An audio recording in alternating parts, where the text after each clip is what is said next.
She stopped to help a stranger on the roadside, but when he saw the ring on her finger, his hands began to tremble. Rain pelted down as cars zipped by, uncaring, on a lonely stretch of highway outside Atlanta. Most drivers barely noticed the sleek black Range Rover pulled to the shoulder with its hood up, let alone the man standing beside it in a designer suit, soaked and visibly frustrated. Camilla didn't hesitate. She pulled over in her old Honda Civic, windshield wipers squeaking, engine rattling faintly. Her daughter Ava, asleep in the back seat, was wrapped in a blanket. Camilla glanced at her, then stepped out into the rain. "Need a hand?" she asked, already approaching. The man blinked in disbelief. He was tall, white, maybe late 30s, and clearly someone used to being on the receiving end of help.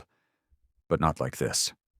Not from a black woman in jeans and a thrift store jacket, wielding jumper cables like a pro. "My car just died," he muttered. "Battery, maybe."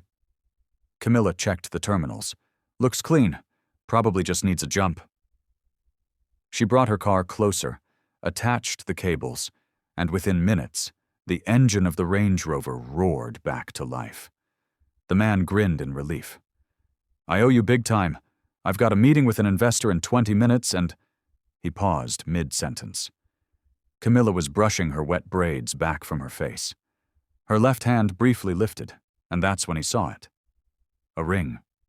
Not just any ring. His smile faded. The man stared, his voice suddenly low. Where did you get that?" Camilla blinked, caught off guard. "It was my mother's." "Why?" His eyes darkened with emotion. "That's not just a ring.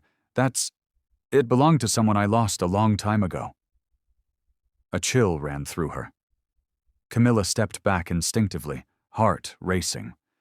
She had no idea that helping a stranded stranger would open a door to her past she never knew existed.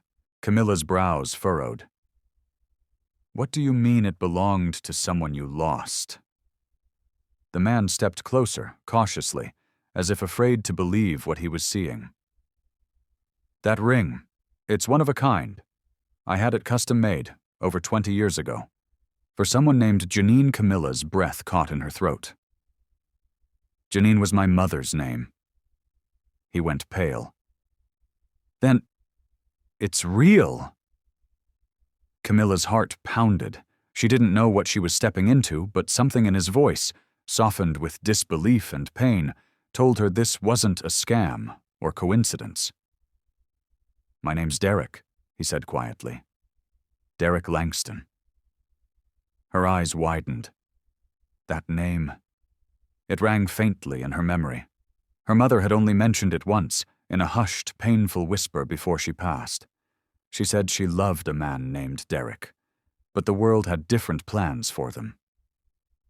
"She told me about you," Camilla whispered. Derek's eyes welled. She did. She said she met someone kind, someone rich, from a different world, but it ended before it really began. She never told me why." Derek looked away. "Because I was a coward. My family didn't approve. I let them convince me it wouldn't work. I broke it off. And by the time I realized what I'd lost, she was gone." Silence swelled between them, heavy with regret and revelation. Camilla felt like she was floating. The man who once broke her mother's heart now stood before her, not as a millionaire, but as someone deeply wounded. Derek looked past her, toward the back seat. "Is that your daughter?" Camilla nodded slowly. "She's beautiful," he said softly. "She looks like Janine." Tears stung her eyes. Ava stirred in the back seat, yawning, unaware of the history unfolding just feet away. Derek stepped back and glanced at his watch. "I can't make that meeting now, not after this." Camilla tilted her head. "Why not?"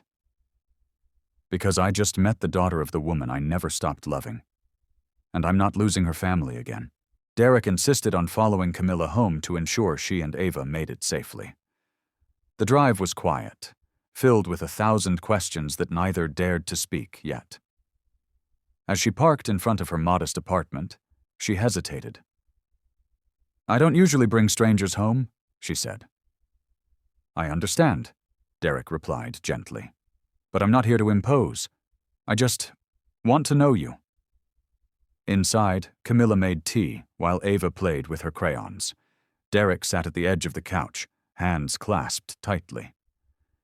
"You have no idea how many times I've regretted walking away from your mother," he said. "She wrote me one letter, just one. I never answered it." Camilla handed him a cup, her voice quiet. "She waited for years. Then she stopped mentioning you, like it hurt too much."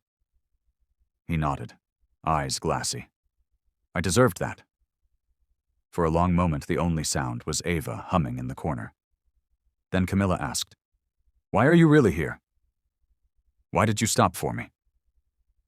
Derek looked up. "Because your car reminded me of hers. Same model, same dent on the side.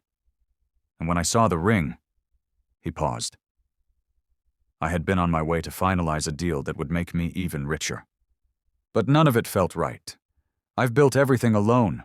No wife, no kids, just numbers in a bank account. And then I saw you."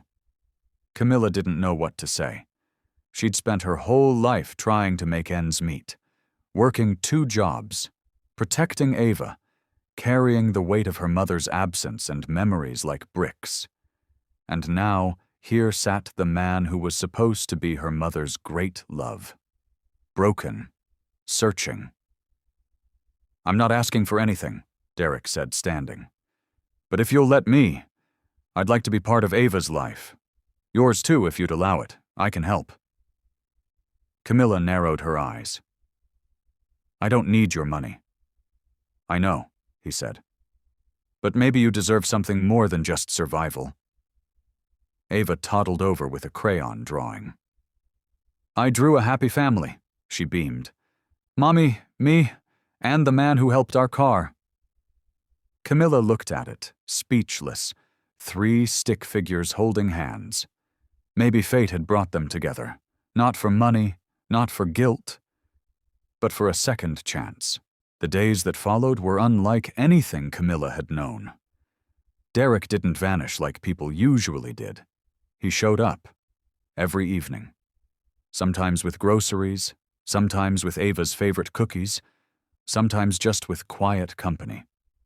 He didn't try to fix everything. He listened, he learned. Camilla watched as he knelt on the floor to let Ava braid his hair, or as he fumbled through bedtime stories, voice cracking when Ava asked, "Will you still be here tomorrow?" And he always answered, "Yes, sweetheart." "I will." One evening, Camilla opened an envelope left on her kitchen table. Inside was a legal document, a trust fund in Ava's name, a business offer for Camilla, her own automotive shop, fully funded. A handwritten note read, "This isn't charity, it's restoration." "I walked away once. I won't do it again." Tears streamed down her face as she clutched the letter. Later that night, she stepped outside where Derek was sitting on the steps. "You can't buy a family," she said, voice low. "I'm not trying to," he replied. "I just want to be worthy of the one I never knew I had." She sat beside him, the silence warm this time. "My mother would have liked to see this," Camilla whispered. "You. Here." "I hope I make her proud," Derek said softly. Weeks passed, then months. The neighborhood began to whisper. The wealthy stranger who was always at the mechanic's tiny apartment. The little girl who now rode a brand new bicycle. The once exhausted mother who walked taller, smiled deeper. One spring morning, Derek stood before a crowd of investors and journalists. A new foundation was being launched, focused on single mothers, struggling women, forgotten talents.